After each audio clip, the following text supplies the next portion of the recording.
Dr. Regina Lark, welcome to Podcastina. Thank you for inviting me. Of course, I'm so happy to have you. I was watching your TED Talk and I was doing some deep thinking about how women's emotional labor really doesn't get as much of the spotlight as I think it should. Do you have any theories on why it's kind of a lesser spoken of issue, even though it's so prevalent? Uh, how many ways can I say the words patriarchy? I mean, I, I, I, I come from a very strong women's studies background, educational. I have a Ph.D. in women's history, and so on the one hand, you can knock me over with a feather when we're having this discussion that it's still so prevalent, the weight of emotional labor. The only explanation I have is, I mean, it's multifold. I think we continue to live in a very patriarchal culture. I mean, Mhm. we can't deny that because there's still talk about our reproductive lives. And the talk about our reproductive lives isn't coming from women. The legislation is other, we're seeing is other, it comes from another place.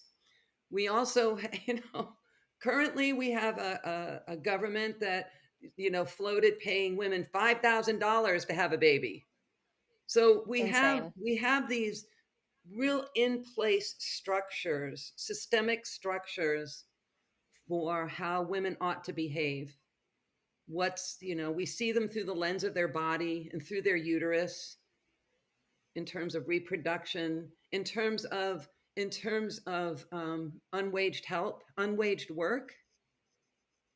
So I do have a sense that we continue to live under this yoke of patriarchy, of and then on the other hand, on the other side of that is we don't raise girls into women and boys into men to really talk about what's going on at home.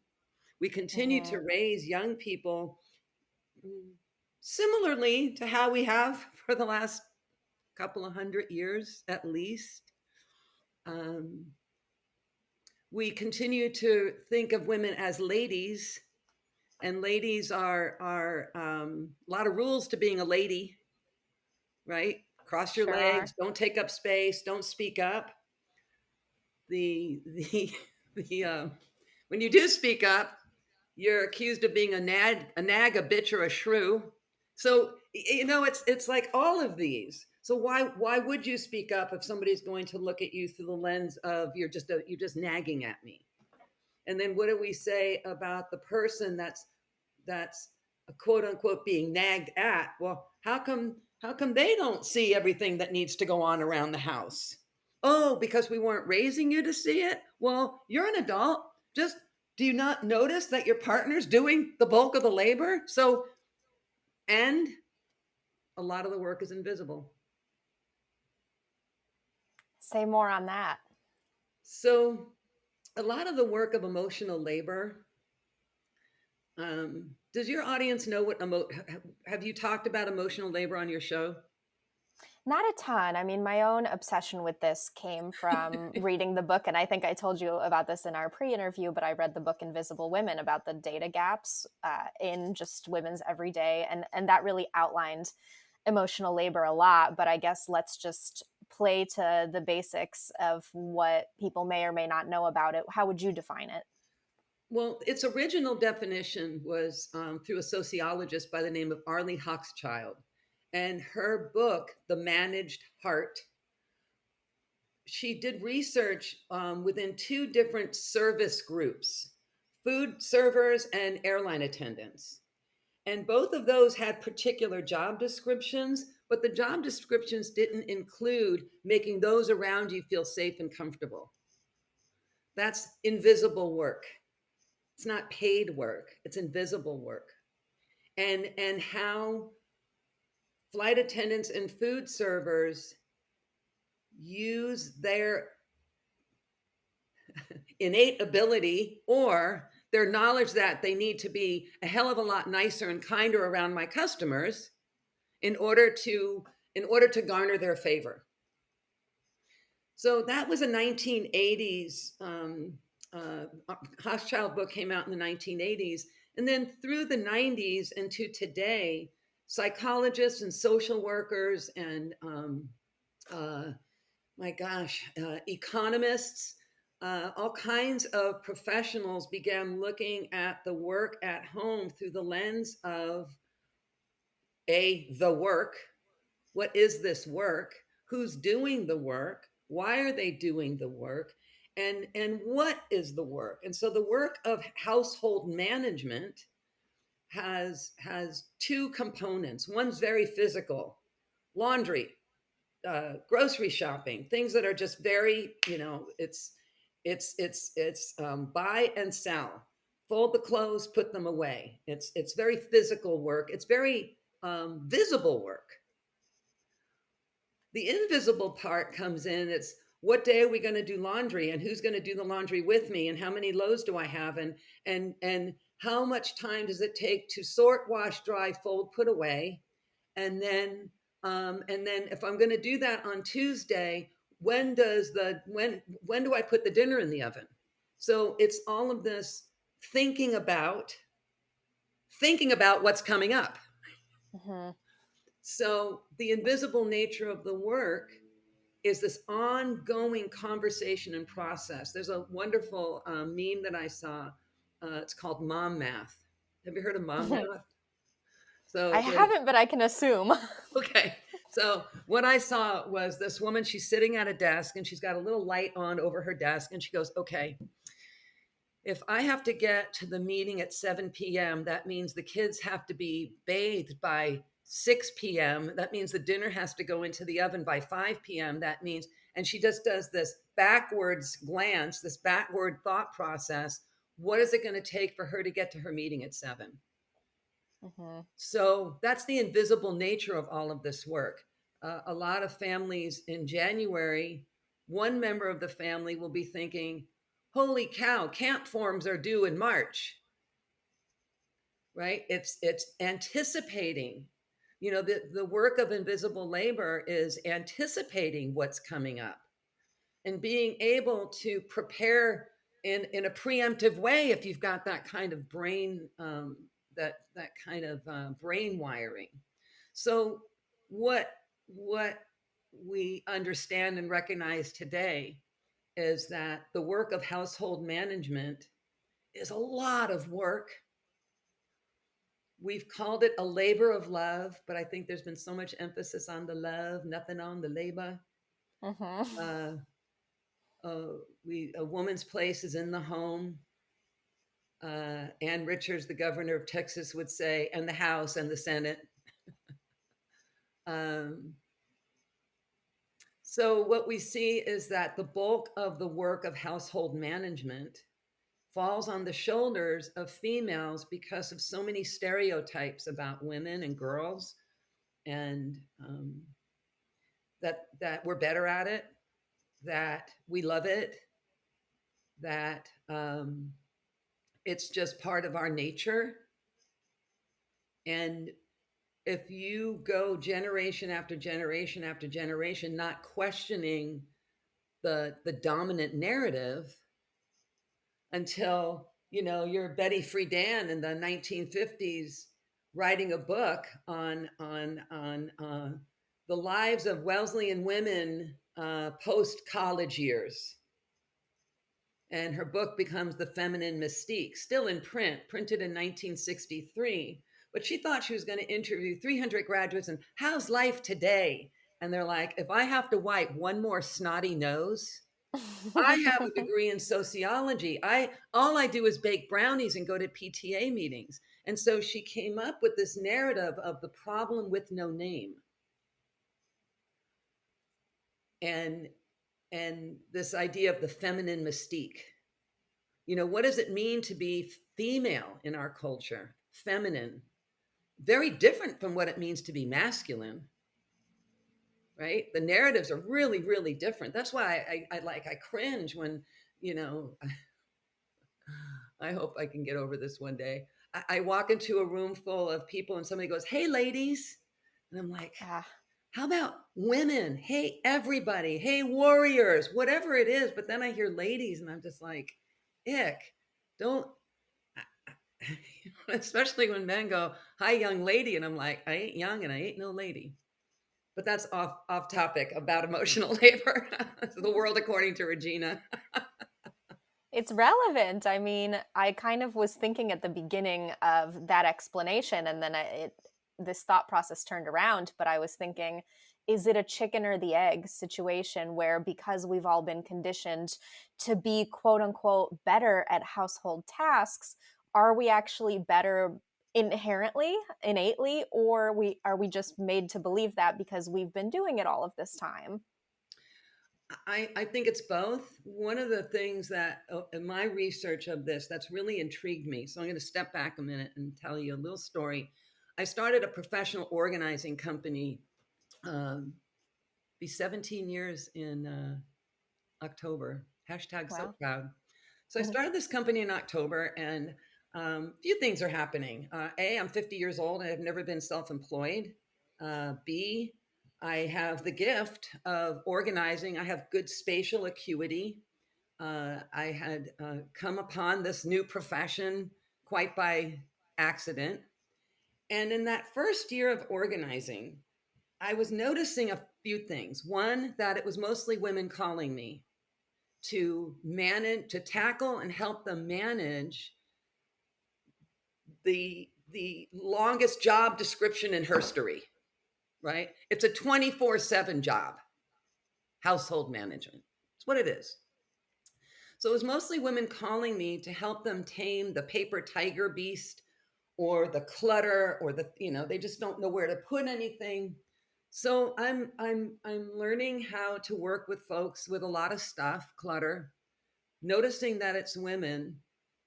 And then at some point, one of my clients, she was so distraught over the clutter, and she felt like she was really failing herself as a modern woman. She said something that made me think that she believed that this was her job. Mhm. So I sat her down on the floor and I gave her Women's History 101. And we talked about this narrative about why she thinks it's her job. And then I'm thinking, wow, women really buy into that? I'm lesbian and then I've been in egalitarian relationships. And so we always have to talk about how we're going to divide the household. It's not based on gender, it's based on really what you're good at. And I am not good at a lot of domestic tasks. Um, so I never had to struggle through that. Um, so I'm listening to these women tell me that they feel that there's something wrong with them, that they can't keep up with the household. And then I'm also encountering clients that have a lot of clutter. And one of them said, wow, this was a great session. Give me some homework for when you come back. I want some homework to do while you're, in between sessions. I said, great, work on this pile of stuff right here. And when I went back to the house, the pile of stuff was still there and there were other piles. So it made me curious about why she didn't do the homework. And then I learned about what's called the Institute for Challenging Disorganization. And the Institute is where professional organizers meet mental health professionals and create a curriculum to help us understand the chronic nature of some people's clutter. And what I learned,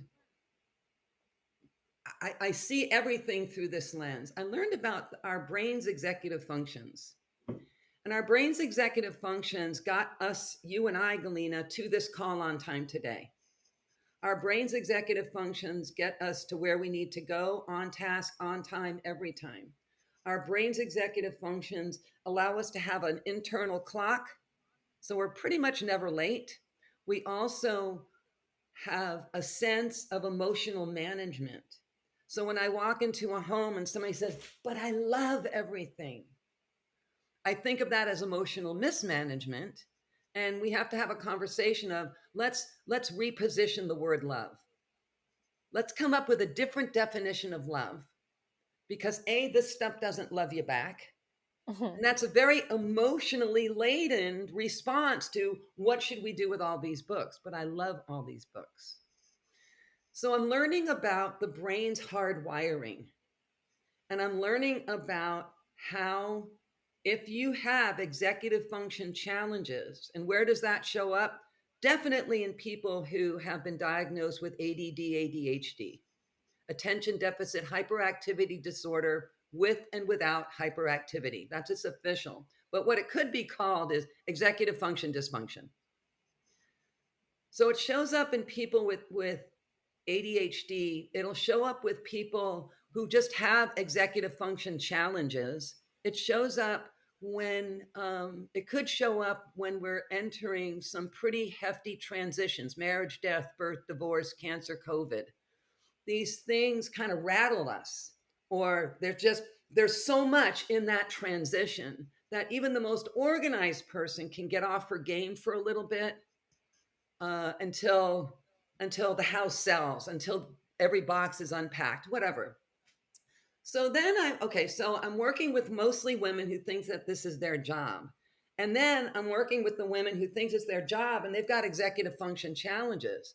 And they have felt their whole lives that they've never been able to measure up. Their whole lives.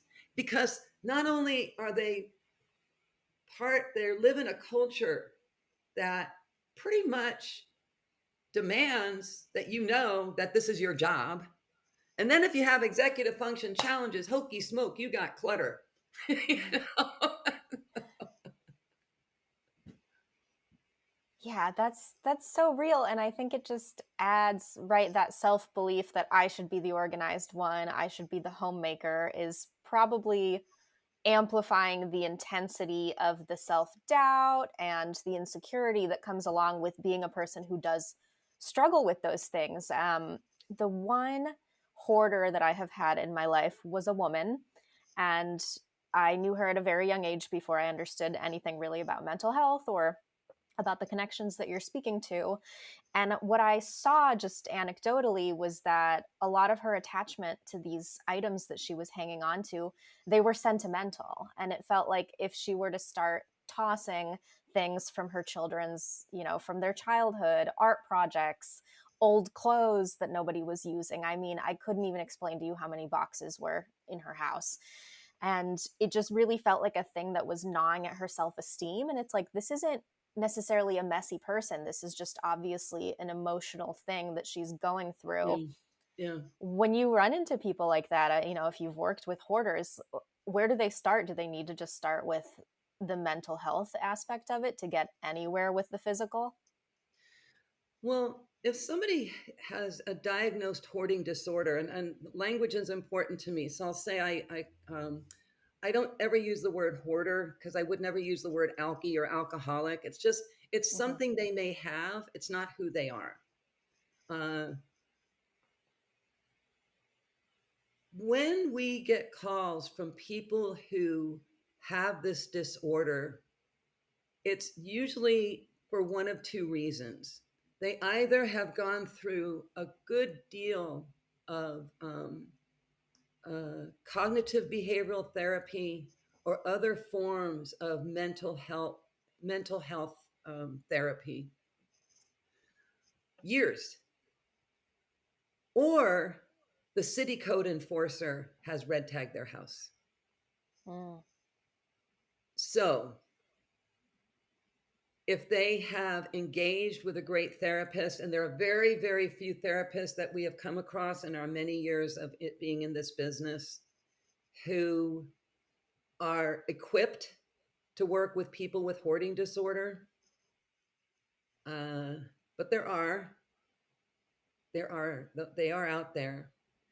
That can be a long process, but it's not.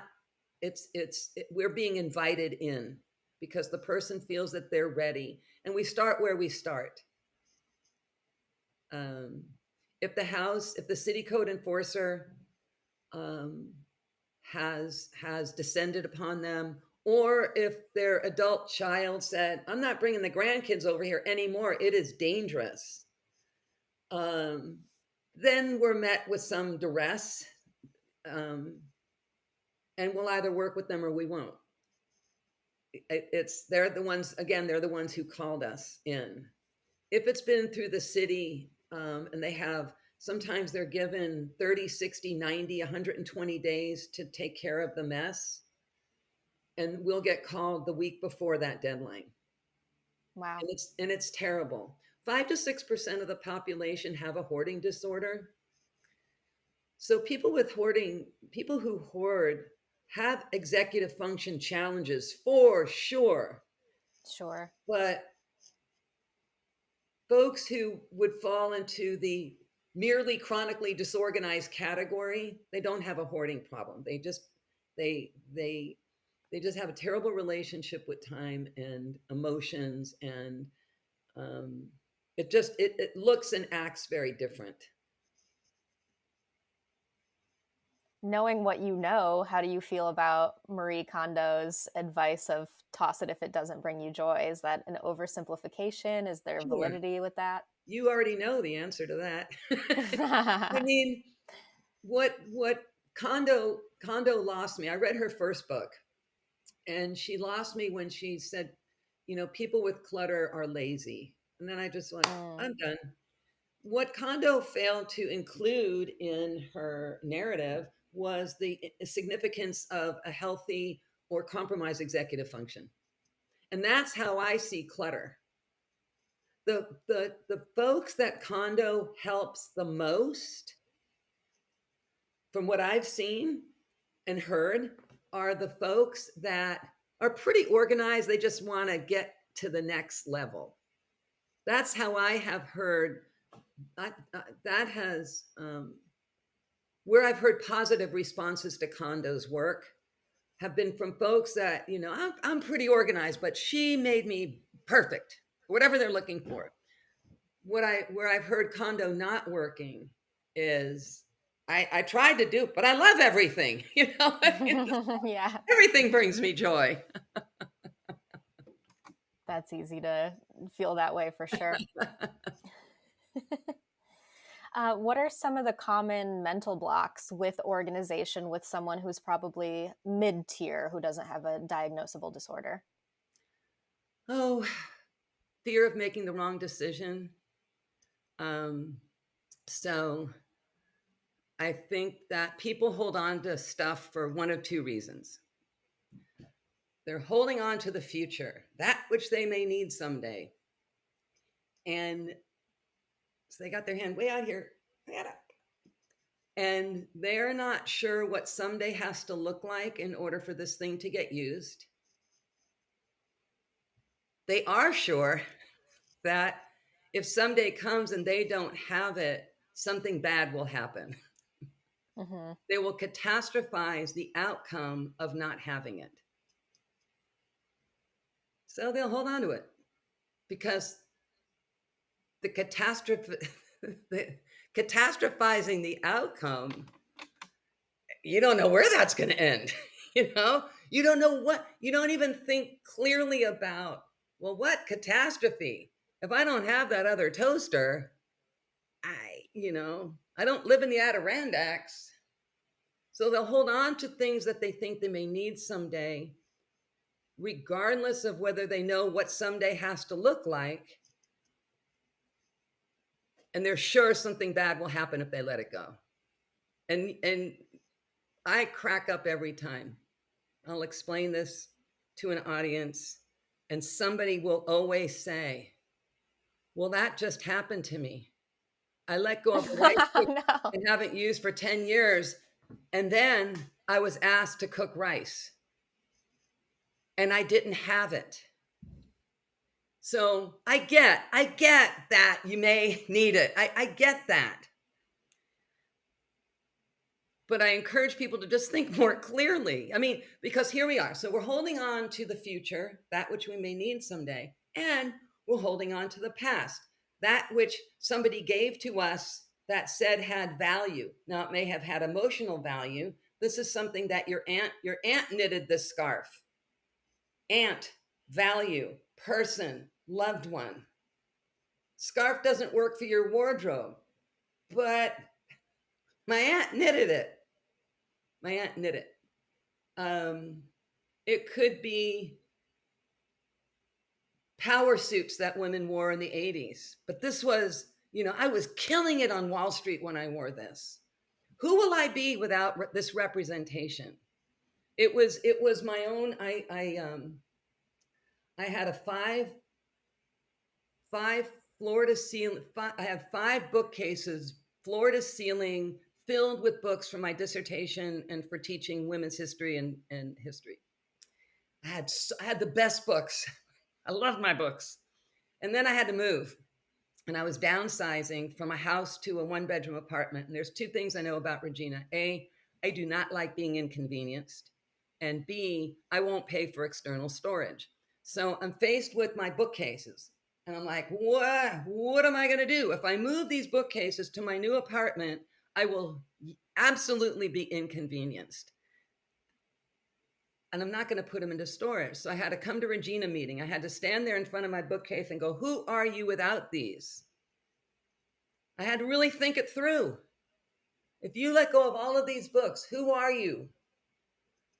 Still smart. No one will take your degrees away. And one of the things I valued most about the books, because after I finished my degree and stopped teaching, the books didn't diminish in value, they grew in value. Because now when you walked into my office, you go, oh, did you read all of these? So I liked what you thought about me, what I thought you thought about me, which is why people hold on to books and art and things that they believe says something about them still, even though it may not anymore. So I put an ad on Craigslist, and a smart young grad student from Cal State Long Beach came over, and I filled her car till the tires were flat. I kept 5 books, and I still have them right here. Have I opened them? No. It's been 20 years, but I love them. There's something about those 5 books that feed me, and that's why I kept them. So if we're holding on to things we think we may need someday, and we're holding on to the stuff based on our who valued it or how we value it, and if that's the case, and we're living in a world of clutter here, we're giving more agency to the unknown future and a known past than we're giving to our present life. So one big suggestion for people with clutter who have blocks is to just see if you can start thinking differently about it. It's the stuff doesn't really care about you. It's not paying rent. It doesn't care about you. You care more about it. So see what it is that you are holding on to for someday. Identify what someday, if I don't use this by December 31st, 2025, put a little sticky note on it. Give yourself some kind of, what is it that you need to increase the likelihood that you will succeed in your declutter project? If you really have a block, invite your most organized friend over to help you. But they also have to be very kind, and they're not going to take anything of your stuff because they don't need anything. If you have a cluttery friend, go to each other's house and help them and make some rules. I'm not gonna donate this to you. We're gonna fill 3 bags each, and then we're gonna go have wine and pizza. Make it fun. Make it. There's a. I don't know why I say that.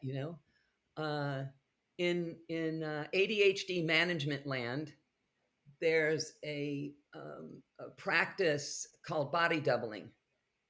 And so say you and I had ADHD, and we both needed to sit down and pay our damn bills. And we keep looking at cute kittens on Facebook.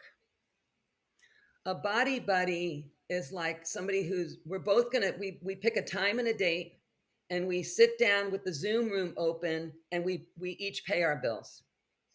It's an accountability, it's managing our time, it's getting a task done that we put off for whatever reason we keep putting it off.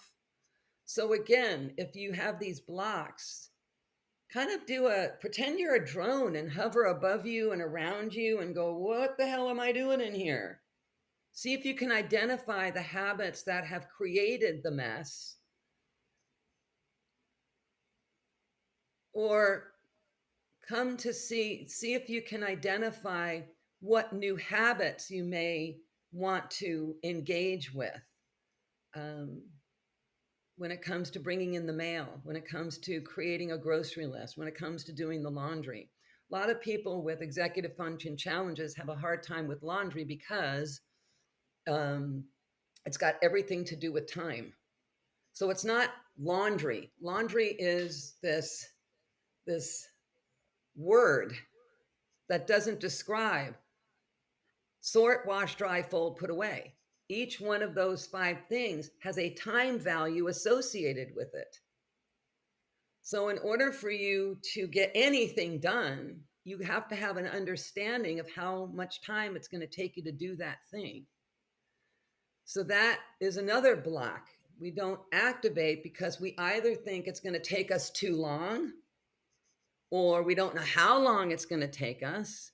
I was in a woman's house once, and we were sitting at the dining room table, and I look over, and the kitchen island was just packed with stuff. It had everything: pacifiers, bananas, plastic bags, electronic cord, had everything. And I said, what do you see when you see this? Tell me about this. And she goes, oh my gosh, it's going to take me forever. I said, well, give it 15 minutes. You dictate how much time you're going to give it. Don't let this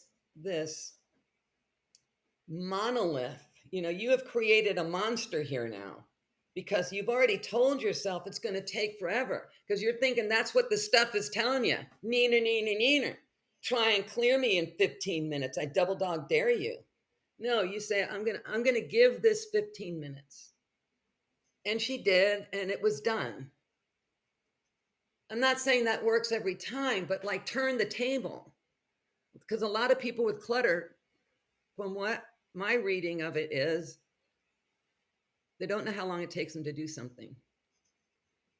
And so experiment. Write down things that you do all week. Put a time value on it. It takes me 10 minutes to get ready in the morning. It takes me 15 minutes to go to Trader Joe's, whatever it is. Just put a time value. And then start timing some of these things and see where you're falling behind without judging yourself, criticizing, none of that. Go, oh, I am such an interesting person. I thought it took me 10 minutes to get ready in the morning. It takes me 40 minutes to get ready in the morning. How silly am I? Or whatever, Don't make it something that you're just going, yeah, you screwed up again. Just be Take curious. the teeth out of it. Yeah.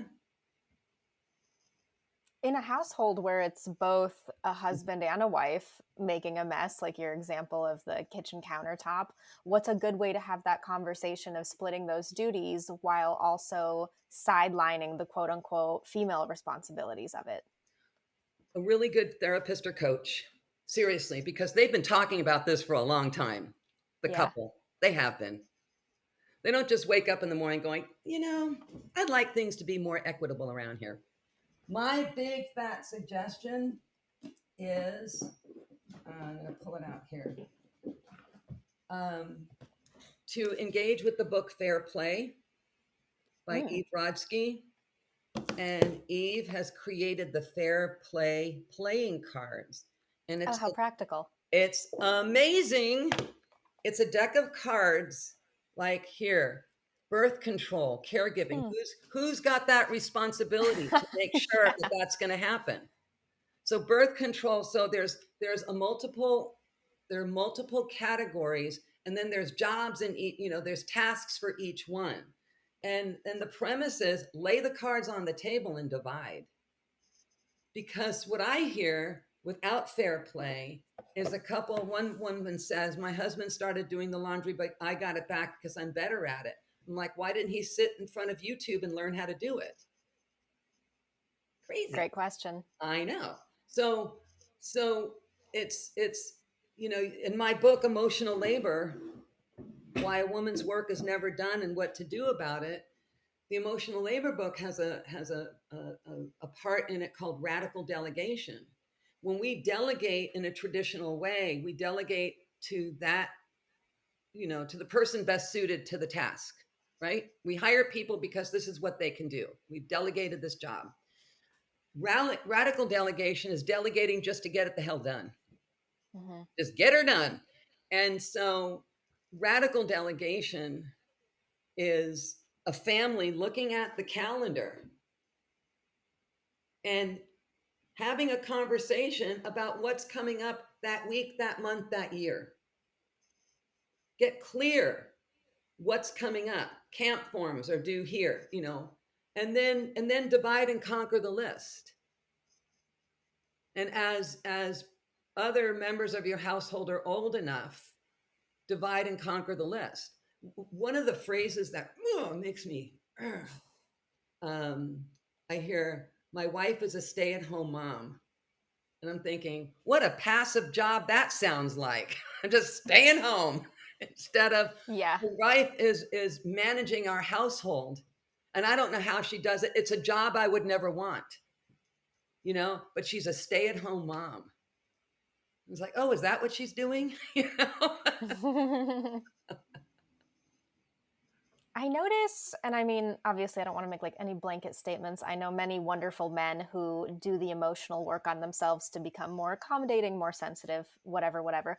But it does seem like in the dating landscape right now, there's this huge split between women kind of being reluctant to date at all if they can't find someone that's up to their standards, which a lot of times are like not that high. Honestly, it's like just be a good person.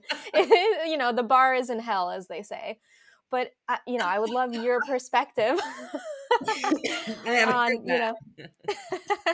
The bar doesn't help. it's it just seems kind of easier. Again, I'm generalizing, but it seems easier for women to be more accommodating and more willing to work on themselves and do this self-development that's required versus there seems to be like a ton of resistance with a lot of men, not all of them, but a lot of men to do the work to get themselves like just at a better place with emotional intelligence. Yeah, I don't know. I because I honestly don't know, Galena. It's perplexing to me, and I know that culturally right now there is this,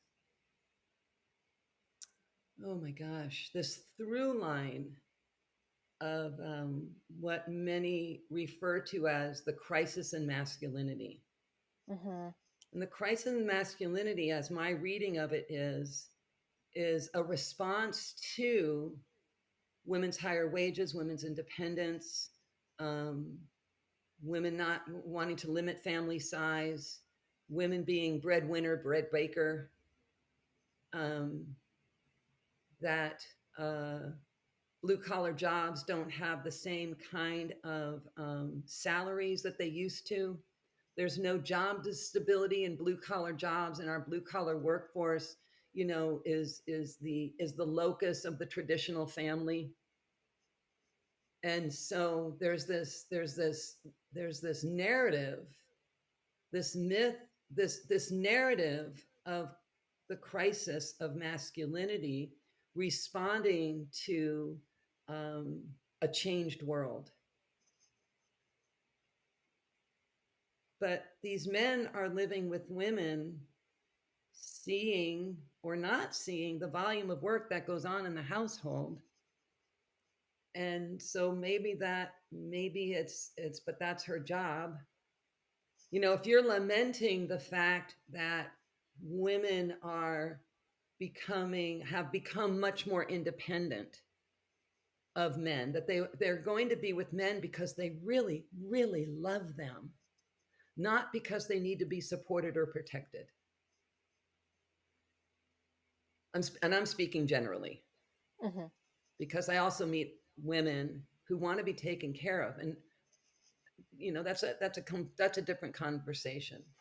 But by and large, women are marrying from love than anything else, and so they're going to have expectations of what love engenders in a household, and it's dividing and conquering.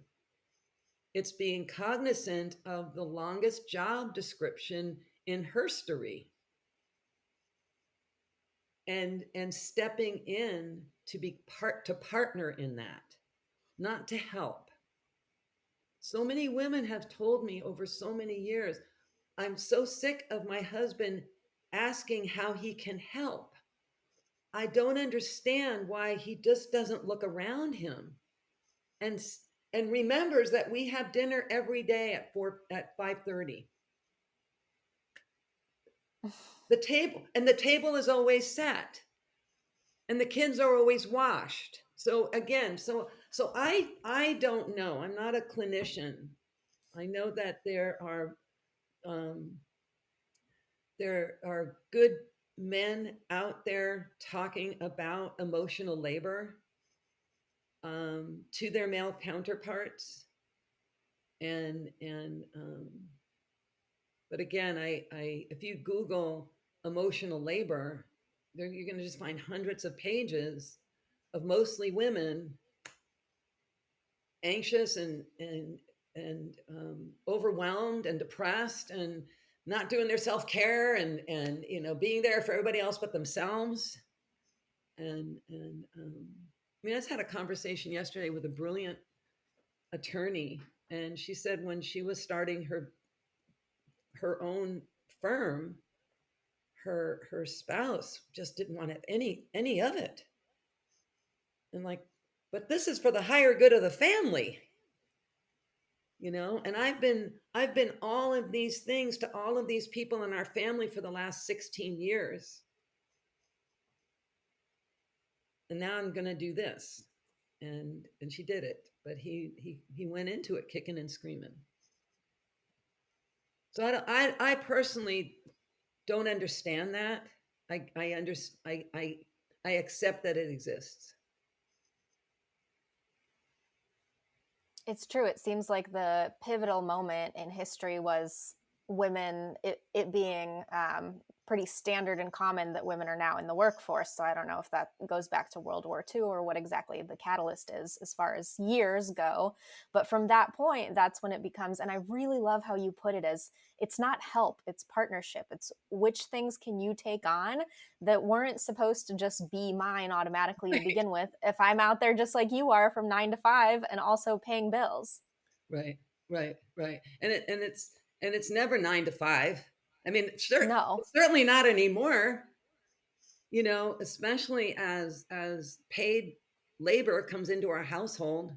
The work from home movement is so funny. Before COVID, anytime a woman tried to get the boss to work, I'd like to work from home one day a week. Well, you're not going to be as productive. Well, work from home becomes an acronym during COVID. Mm-hmm. If she wanted to work from home, she was seen as not as serious about her job, that she was trying to get one over on the boss. And she's like, I just want to be able to do both, care for my family and give you the best I've got. And now, but again, through COVID, it just became, oh, everybody's going to work from home. So it became a thing. It became an acronym. And you weren't seen as trying to cheat the company. That's such a good point. What's something that you learned studying women's history that you wish everybody knew?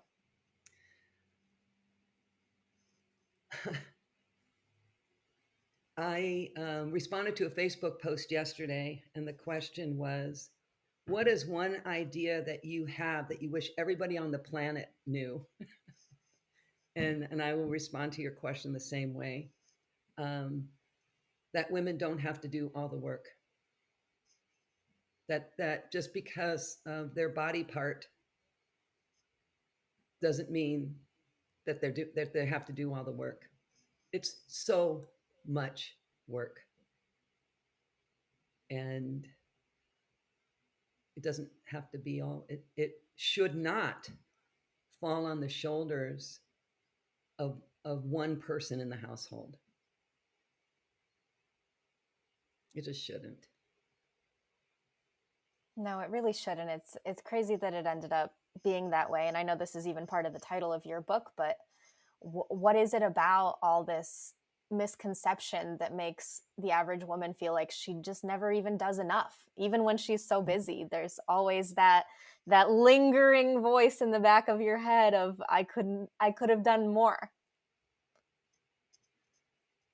Again, I you know, look what look at what women are bear witness to from the time they're little girls to the time they're older women, that there's a product to fix everything about you that's wrong.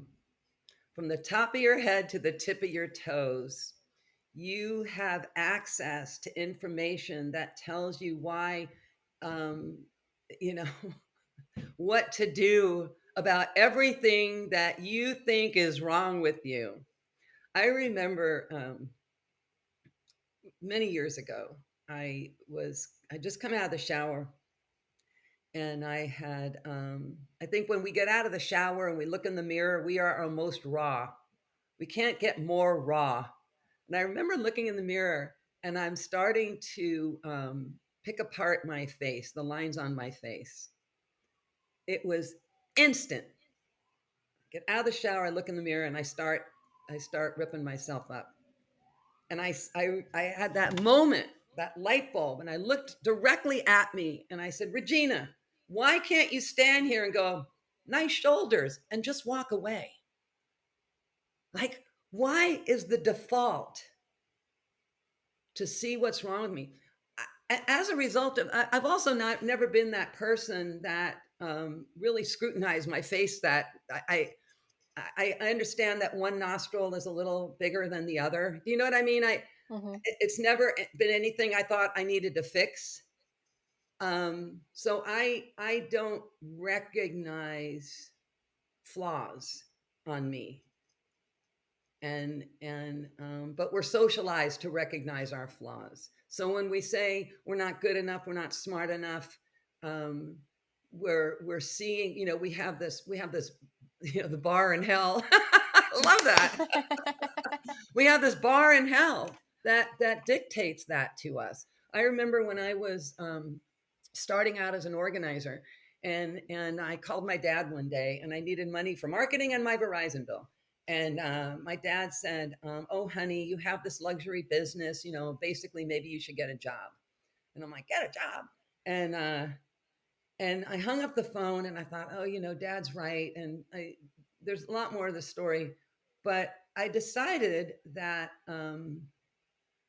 I got home from that conversation, and I decided to call women I knew with businesses who had websites that may have a cluttered garage. And I bartered with them marketing on their site, and I'll do your garage. And I bartered a lot of really good ad space for myself. So I decided that I am going to create my own definition of success.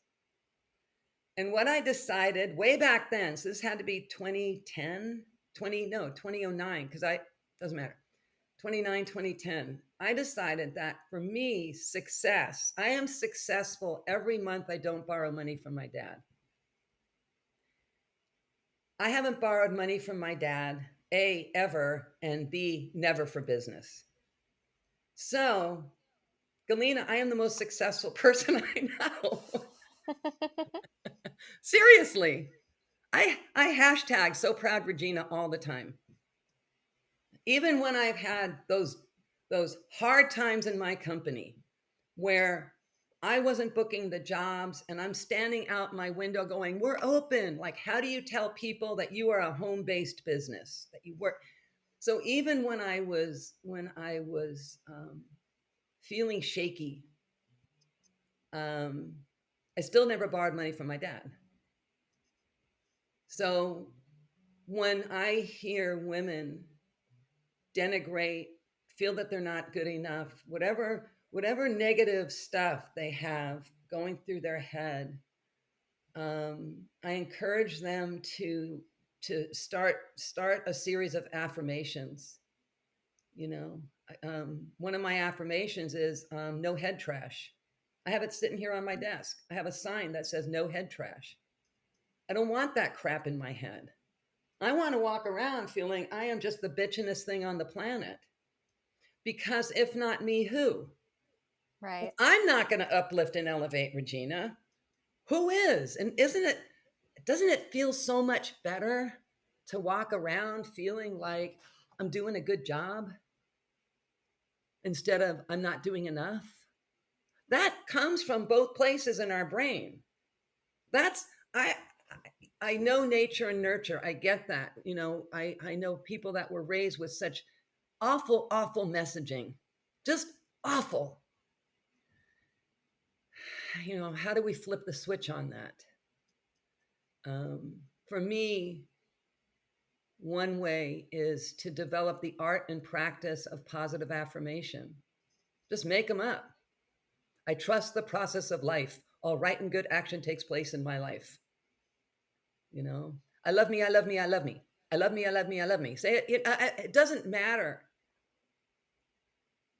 What matters is it's ways to think of yourself in a much more positive light. If not me, who? That's amazing. I speak to that so much on this show. I'm big into manifesting and affirmations. And I think the best way to sum it up is if being hard on yourself worked, wouldn't it have worked already? Yeah, that's right. Uh, Good one. yeah. Dr. Regina Lark, thank you so much for doing the show. If people want to learn more about what you're doing, where should they go? The internet. My declutter website is a clear path, like you're walking down a clear path. So it's a clearpath.net. And then my work on emotional labor and executive function is at reginalark.com. Amazing. Thank you so much for doing the show today. Well, thanks for inviting me. This is a pleasure. You have great questions. Of course. Thank you. And thank you, everybody, for listening. Bye. Bye.